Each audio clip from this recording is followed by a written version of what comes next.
Hello and welcome to Jamie's Motion Graphics. Today we're doing the introduction to Particle World, which is basically just, well, particles. Let's just get into it. Okay, here we are in After Effects. So we are going to start off with a new composition. I already made one, and we're going to add a layer to this. So solid is just going to be good enough. Then type in particle here at the effects and presets. And we're going to select Particle World, drop it on our white solid. You can also find it at Effects and then one of the simulation, I believe. Yeah, there it is. Just drop it on there and it will look like this. So furthermore, we're going to add a camera. That is not for now, but I wanted to do it anyway. The camera allows you to make this a 3D effect. As you can see, you can now move it around and you can see where the X, Y, and Z axes are, which is kind of useful for later on. But for now, let's just look at it like this, and we're going to walk through the effect step by step just to give you an understanding of what the effect does and how you can make it, well, to your liking, to your specifications. First of all, the grid. Yeah, you can turn it off or on or make it any of these things. It doesn't really do anything. It would be logical to have a floor where nothing can penetrate, but as I will show you here, it just goes through the floor. It doesn't shut it off. So yeah, I don't know why they made it like this, but that's what it's for. So you can move the floor up and down, which is kind of useful if you're trying to make a plane which matches like a piece of movie that you're doing. So if you have an actual floor, you want to use this and blah blah blah, whatever. That's the only reason it's there. So you can move it up and down compared to the floor. But you can also do that with scaling, but we'll see that later. So birth rate is how many particles there are. If you turn it up, more particles will be born every second. If you turn it down, less particles will be born every second. And I'll just leave it at 0.5 so we can see some of the other effects, like longevity. So as you can see, maximum is 4, but if you turn it up, they will turn a different color. We will see in a moment why that is. But for now, just keep in mind that this is longevity is the amount of seconds that a particle lives. So why do they turn colors? Well, that is because we're going to particle here. So I'm going to skip the 2 here. We're going to particle, and you can see that the birth color is currently set to yellow. The death color is set to red. So if the particles live longer, they will stay, well, towards the yellow the longest. And well, as we will see if we actually zoom out, oh, that's not how you do that. Okay, if we zoom out, I don't know how to actually zoom out on this, I guess. Yeah, you will see that the particles will turn red eventually. Of course, if you turn it back, you can definitely see that because, well, if you reach here, yeah, here you have actual red particles because they die right about there. So the opacity, yeah, well, that's kind of obvious. The higher the opacity, the more of the pixel you will actually see. So that should be obvious what that is. It was set to 75%, I believe, which seems like a reasonable thing to do normally.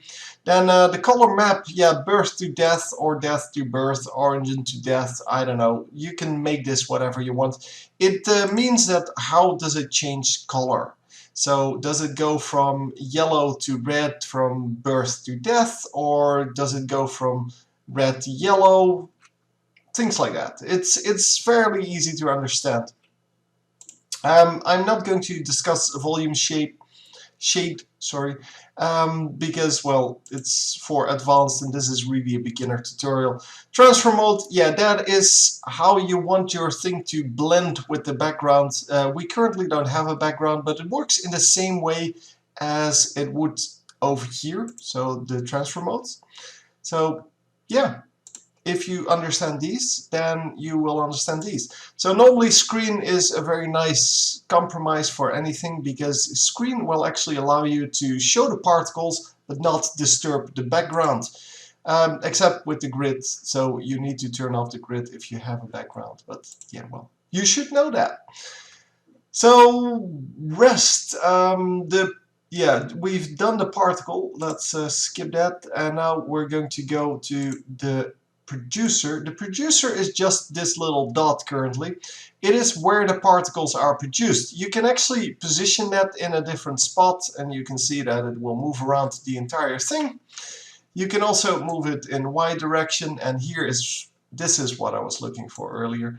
If you put the longevity up, yeah, and then you can still see that, well, actually if I turn it to 4, it probably will still only show yellow. But you can see that if you turn it up far enough, that eventually you will get these red particles. I'm not going to show you. Nobody cares, I'm assuming. Otherwise you can find it out for yourself. So currently, let's reset it to 0. And the Z position, of course, same deal. It's just front to back, so it's not that interesting. Radius, this is where it does become interesting, because now you can actually vary the width of where particles are spawned. In the beginning, everything is born in the middle, and then if you turn this up, so the radius in one of them, let's set this to 0 again.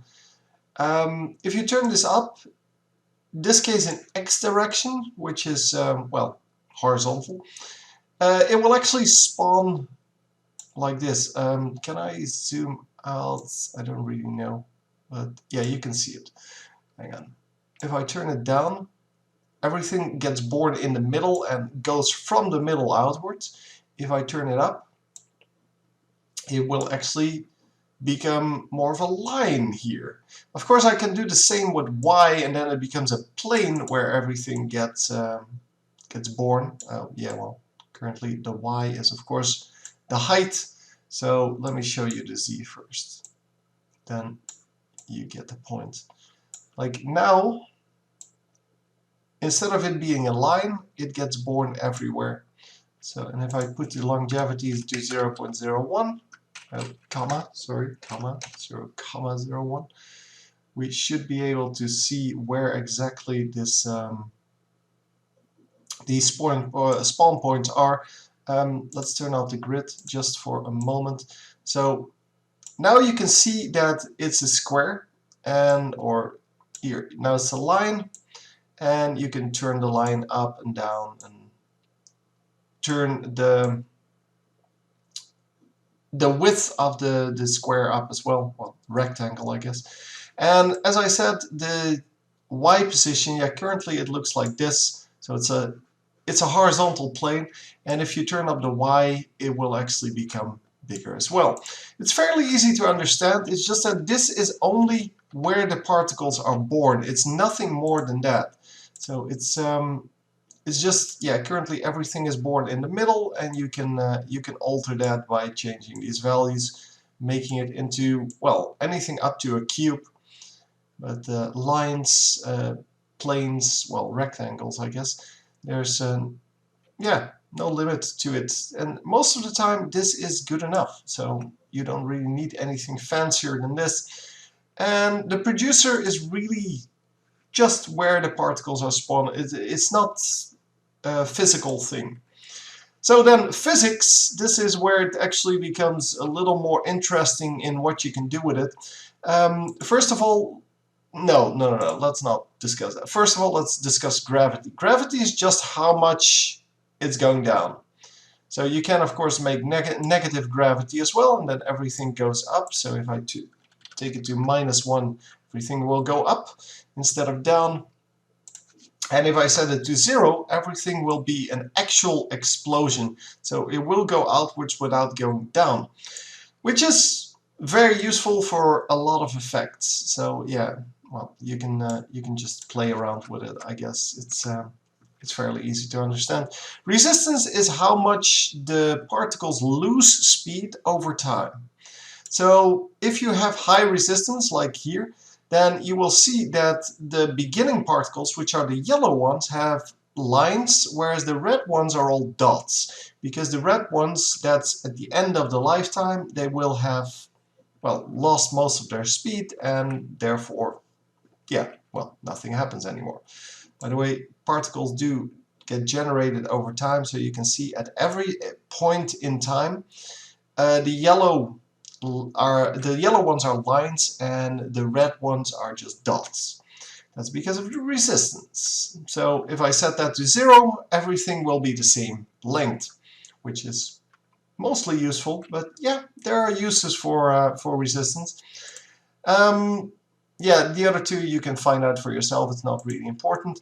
Oh, velocity. Let's go there. Velocity is the initial velocity of, like, how much do you move from the beginning.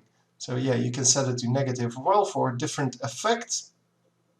And of course, if you set it to 0 or near 0, then you get all dots. So everything is a dot. There are no lines because it's, well, it doesn't move. So, well, there's no movement, hence dots.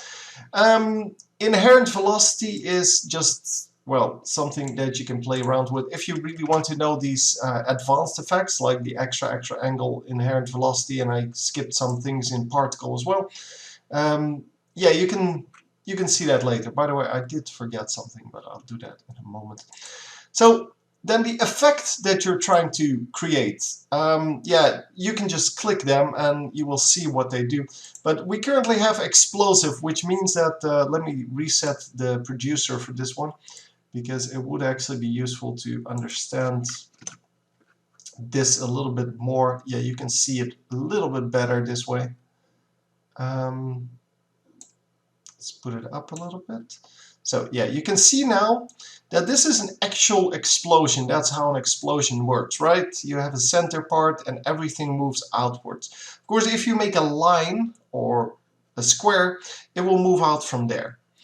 Then directional axis, yeah, you can see what it is. It's more of a fire breathing effect.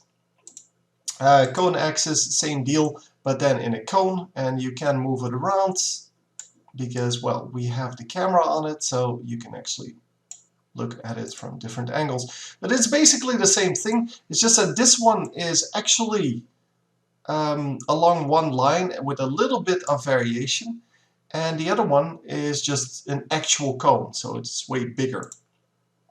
Then, yeah, this one is just like the explosion, but a little bit of resistance. What did I call? Oh, I did call it resistance. A little bit of resistance. So there's not a lot of movement on the outside. There is a lot of movement on the inside. So kind of just a shortcut. And these are where it becomes interesting, I guess. They start twirling. So it rotates and, well, outwards. Yeah, you can see it from here that it does rotate that way. And, well, it's a pretty nice effect. You can actually get some really nice things. This is, well, the advanced version of it, let's call it. It just doesn't have a stationary midpoint. So where in the other one, everything came from the middle and just went outwards, here everything just spirals way more out of, well, out of the middle. Then vortex, yeah, that's even nicer. Vortex is really just, well, what it is, a vortex. And if you look at it from above, it looks really cool. But yeah, let's see if we can actually get this one into thing. Yeah, well, I guess there is no 3D effect on this one. But on this one there is, and this one I knew.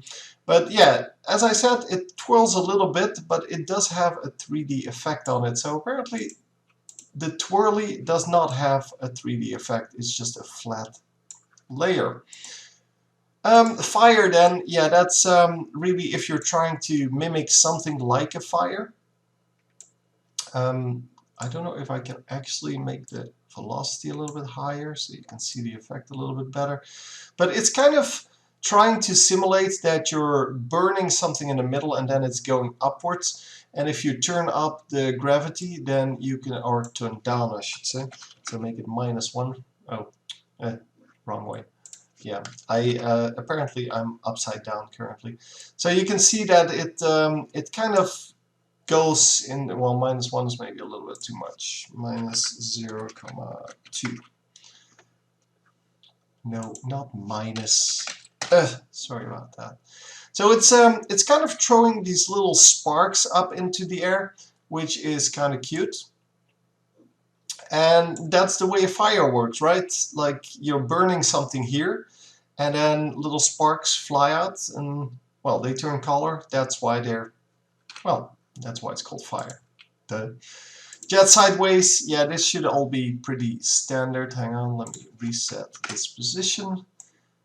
So this is just a kind of 3D effect. It's not really super 3D.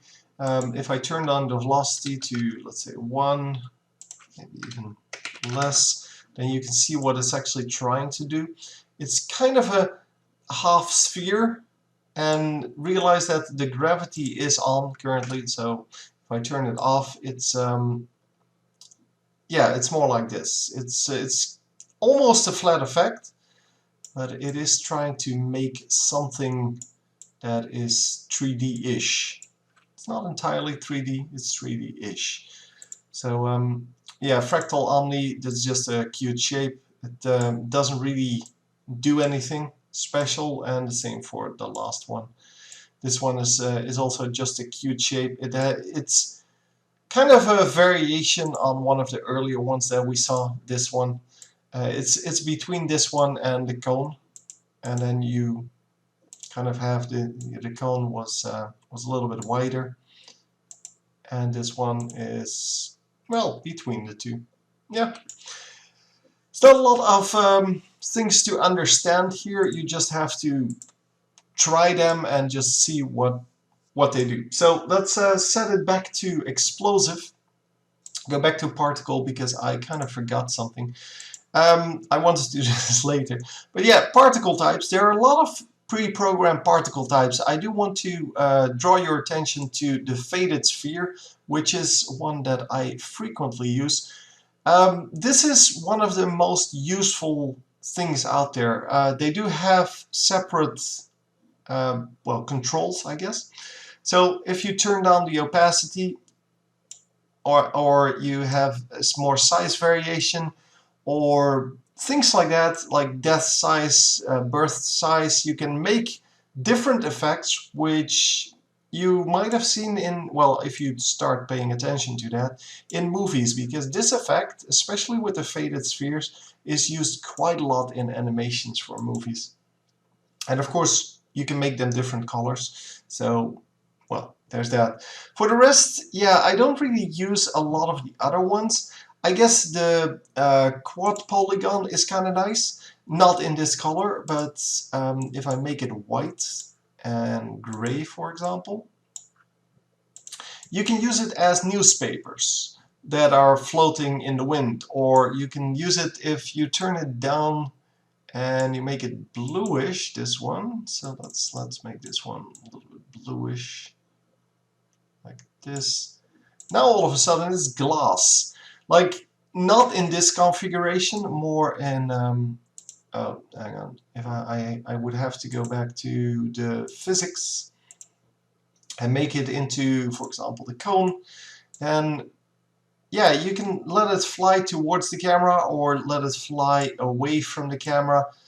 I don't know, you can pretty much do whatever you want with it, but the glass shards and things like that are often made with these kind of effects, although glass is mostly triangles normally.